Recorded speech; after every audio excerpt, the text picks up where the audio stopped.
Vivimos rodeados de ruido. Tránsito, motos, obras, bocinas. Una sinfonía urbana que escuchamos todos los días, sin darnos cuenta de su precio. El ruido urbano supera con frecuencia los 85 decibelios, el límite seguro para el oído humano.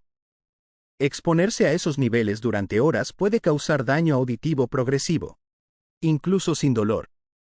Y lo más preocupante, este daño es silencioso e irreversible. La pérdida auditiva por ruido no se cura, solo se puede prevenir. Fatiga auditiva, zumbidos o dificultad para entender conversaciones en ambientes ruidosos. Son señales tempranas que no debes ignorar. En las ciudades modernas, cuidar tu audición es tan importante como cuidar tu corazón o tu vista.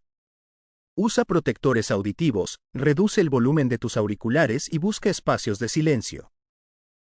Recuerda, el ruido urbano no es solo una molestia. Es una amenaza invisible. Protégete hoy, para seguir escuchando el mañana.